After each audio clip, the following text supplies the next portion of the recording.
అదే గారు ఎట్లా ఉంది ఇప్పుడు జగన్మోహన్ రెడ్డి గారు ఇప్పుడు సింగిల్గా వెళ్తున్నారు, రేపు రాబోయే ఎలక్షన్లో ఇవన్నీ మిగతా పార్టీలు అన్ని పొత్తు మీద వస్తున్నాయి, ఎలా ఉంటుంది, గెలుస్తారా? కంపల్సరిగా ఇంకా ఎక్కువ మెజార్టీ వచ్చింది. మెజార్టీ ఇంకా ఎక్కువ వచ్చింది. వాళ్ళందరూ కలిసి ఉన్నప్పుడు మెజార్టీ ఎక్కువ ఎలా వచ్చింది వాళ్ళని ఇప్పుడు పవన్ కళ్యాణ్ అసలు తీసేశారు. అతను లెక్కలో నుంచి తొలగిపోయిండు. తీసేశారని నువ్వు అంటున్నావు, అసలు జగన్మోహన్ తొక్కేస్తాను అంటున్నాడు.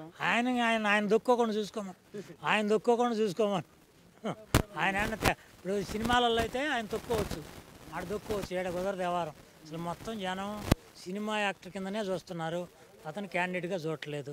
ఇంకెందుకు దాని గురించి ఆలోచన. మరి చంద్రబాబు గారు అంటున్నాడు కదా, జగన్ ఈసారి ఇంటికి పంపిస్తాం అంటున్నాడు. ఏడ ఆయన ఇంటికి పోతాడు, ఆయన చూసుకొని ముందు ఇల్లు వాకిలి దర్వాజా అన్ని హైదరాబాద్ కదా, గాడికి పోవటం ఆయన ఇక్కడ ఉండేది లేదు, ఇక్కడేం ఉండడు. మరి కుప్పం పులివెందుల్లో జగన్ సీటుకి ఎసురు పెట్టాం, ఈసారి పులివెందులు ఓడిస్తాం అన్నాడు చంద్రబాబు.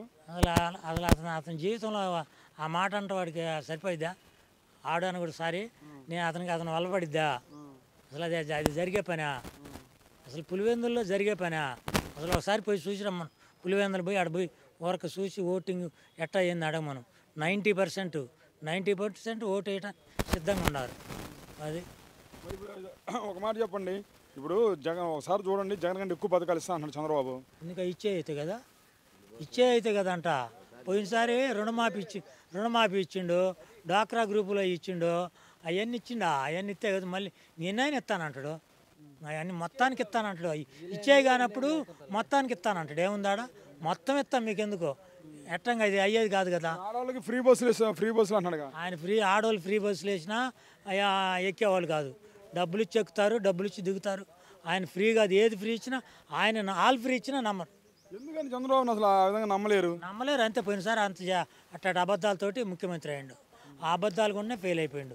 నేను పోయినసారి పథకాలు నేను మళ్ళీ ఇస్తాను, నాకు ఓటేయండి అనే మాట మాట్లాడమను. పోయినసారి చేసిన పథకాలు నేను మళ్ళీ ఇస్తా, నాకు ఓటేయండి ఏమను వేస్తారేమో? ఎందుకు వేస్తారు? పోయినసారి జగన్ అన్నీ చెప్పని 99% చేసి చెప్పని కొన్ని ఇంకా ఎక్కువ చేసిండు కదా, మరి ఇంకా అదే ఇంకేంది కావాల్సింది. అందువల్ల జగన్ ఖచ్చితంగా నమ్మారు, జగన్ నమ్ముతున్నారు. జగన్ 175 గెలవటానికి కూడా స్కోప్స్ ఉన్నాయి.